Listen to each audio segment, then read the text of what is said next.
Isang mapagpalang gabi po sa ating lahat. Halina po kayo at samahan muna ninyo kami ng aking mister sa aming biyahe. Hello guys, nagbabalik po ang inyong lingkod, Maricel Vargas ng Barangay Ilayang Tayum. Bago nga po ako magpatuloy, ay nais ko muna magpasalamat sa lahat ng mga solid supporters ko dyan. Maraming salamat po sa walang sawang pag-support ninyong lahat guys. At kung bukal naman po sa inyong mga puso, ay baka pwede naman po, i-comment, like, and share naman.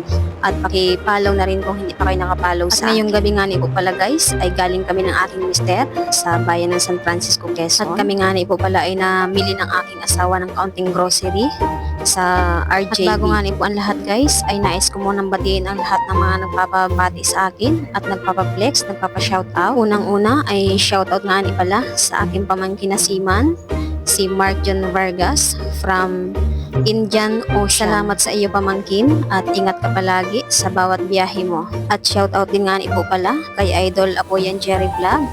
Hello po sa iyo from Barangay Santo Niño, San Francisco, Quezon. Salamat po Idol sa support mo palagi. At shoutout din nga po pala kay Vance Waring Mindrehi Amongo from Sitio Kumbahan, Barangay Pagsangahan, San Francisco, Quezon. Hello po Idol, salamat po sa support mo palagi. At shoutout din nga po pala kay Idol Jerry Navarro. Hello sa iyo Idol, salamat sa support mo. At hindi po nakalagay kung taga saan siya. Kaya salamat na lang po sa iyong walang sawang support. At shoutout din nga po pala kay Ma'am Mary Ann Mabaliana. Sabi niya po ay lagi daw niyo pong napapanood ang video ko from Turkey. Hello po sa iyo ma'am, salamat po sa support mo at ingat ka po palagi. At sa lahat po ng mga solid supporters ko dyan, mga viewers, mga silent viewers, hello po sa inyo.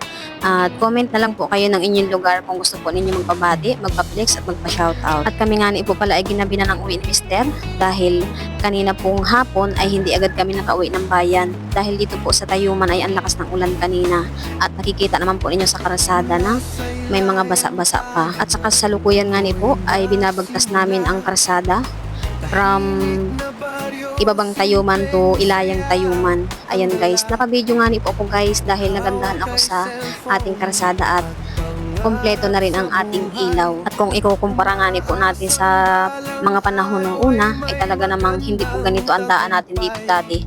Napakahirap ng daan dito dati, kaya ngayon po ay napakaganda na. Kaya maraming salamat sa mga namumuno na nagpaganda ng ating daan. At hanggang dito na lamang nga po guys ang aking video. Maraming salamat po sa lahat ng sumama sa aking video hanggang dulo. At nawa po ay pagpalain tayo ng may kapal. At sana po ay patuloy ninyo akong suportahan. At pakishare na rin po. See you next video guys. Thank you for watching. Bye-bye!